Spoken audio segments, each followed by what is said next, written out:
जहां धर्म है वहां जय। मैं एक उपमा बताऊं, आश्चर्य होगा। राजा युधिष्ठिर महाभारत का विजेता बन के हस्तिनापुर के राजा बने। रात्रि में स्वप्न देखा कि सिर कटा हुआ प्रेत परेशान कर रहा है, पीछा कर रहा है। किसको? धर्मराज युधिष्ठिर। कृष्ण से पूछा, महाराज ये क्या रहस्य है? बोले, महाराज युधिष्ठिर पाप लग गया है। बोले, इसकी निवृत्ति कैसे होगी, पाप से कैसे छूटेंगे? याद रखना, आपके पास संस्कार है, मैं देख रहा हूं।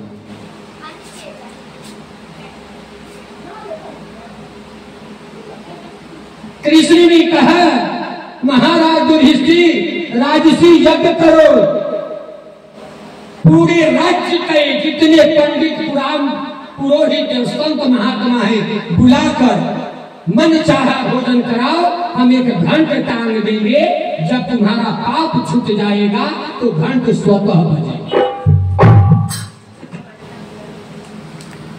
राजसी यज्ञ हुआ, घंट बंध गया। धरती और आकाश के बीच में सारे पंडित जी लोग आए, चूड़ा दही मलाई रसमलाई पूरी कचौड़ी चकाचक खाया। एक बार घंट नहीं बजा, एक बार नहीं बजा। महाराज युधिष्ठिर बड़े दुखी मन से कहा कृष्ण को, हे महाराज, मैं और आप ही केवल जानते थे कि मुझे पाप लग गया, अब तो सारी दुनिया जान गई कि धर्मराज युधिष्ठिर पापी है। पाप से दूरी नहीं हुआ क्योंकि घंट नहीं बजा। कृष्ण ने कहा, अभी कोई महात्मा बच गए, बड़े ध्यान से सुन लेना। ये कथा नहीं कहीं कही जा रही है, बड़ी मार्मिक कथा। इस कथा को छुपाकर संदूक में रखा जाता है। तीता लगता है, तीता निभौली, लेकिन संत लोग इसको अमृत बनाते हैं। कहा, कोई महात्मा ऐसे हैं जो नहीं आए हैं। सबने कहा, महाराज, हम लोग की जानकारी में जितने पंडित आचार्य पुरोहित के सब आ गए, आप बताइए कौन बचे हैं? कहा, एक बच गया। बोले कौन? बोले काशी नगरी में सुदर्शन महाराज है, वो बच गए। अब सुदर्शन जी को लाने के लिए कौन जाए? आदेश हुआ भीम को, 10,000 हाथी का बल। भीम चले, पूछे काशी के नगर में, बोले सुदर्शन महाराज का घर कहाँ है? सबने कहा, अरे भैया सुदर्शन महाराज यहाँ नहीं है। एगो बूढ़ा था, कहा, हाँ, अरे सुदर्शन महाराज नहीं है। बोले तब? बोले सुपच भगत डोम है, उसी को कोई कोई सुदर्शन कहे। भीम जी ने कहा, वाह। गए और कहा कि आपको भी निमंत्रण मिलना चाहिए। पता नहीं है कि जब हुआ है महाराज के दरबार में, आप भोजन करने क्यों नहीं आया? कुछ बात है जो नहीं कही जाती, शॉर्ट में बता दे। सुदर्शन जी ने कहा, मैं राजा के यहाँ भोजन नहीं करता। बोले क्यों? बोले राजा के यहाँ और वेश्या के यहाँ भोजन करने से नरक। भीम जी ने कहा, बड़ा छोटी मुंह बड़ी बात। कृष्ण अगर आदर के साथ लाने के लिए नहीं कहते तो एक बड़ा मुक्का में रसातल भेज देते।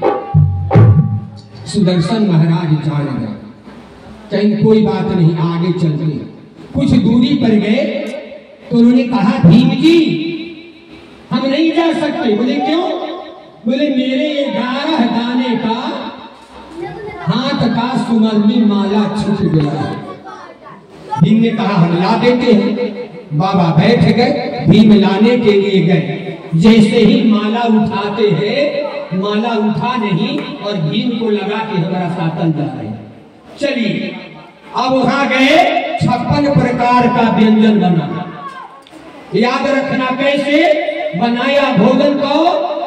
द्रौपदी महारानी एक वस्त्र उतार कर दूसरे वस्त्र पहनकर दूसरा भोजन, एक वस्त्र उतार करके एक व्यंजन। और बनवाने वाले कौन? कृष्ण। इसमें गरम मसाला इतना दो, इसमें नमक इतना दो, इसमें तेल इतना दो। जब सब बन गया, भोजन के लिए बैठे तो सुदर्शन महाराज ने पूरा सब को समेट कर खिचड़ी बना दिया और जैसे ही ग्रास मारे 1 घंटा कट गया। द्रौपदी जी बगल में बैठकर पंखा हिला रही थी। मन में सोची, डोम का डोमे रहे। इतना हैरानी से बनाए कि बाबा अलग अलग स्वाद लेगा, लेकिन सबको मिला दिया। बाबा ने हाथ बंद कर दिया, हाहाकार हो गया। बोले बजना था 3 घंटे, बज गया 1 घंटा। बोले क्या? पूछा गया। बोला अब हम नहीं भोजन करेंगे, महाराज जग सफल कराइए। बोले इतना ही प्रक्रिया से, इतना ही व्यंजन वही व्यक्ति बनाए तब भोजन करेंगे। द्रौपदी महारानी 56 वस्त्र उतार करके व्यंजन बनाई और जब भोजन किए तब घंट बजा। आज कहते हो मंदिर में प्रवेश नहीं, कहा कि नौपति आओ तो साथी बताओ। हाँ। अरे नौपति आओ तो साथी बताओ। चर्चा में होती है सेवरी के पैरी आराम खेलन झूठा आचारो।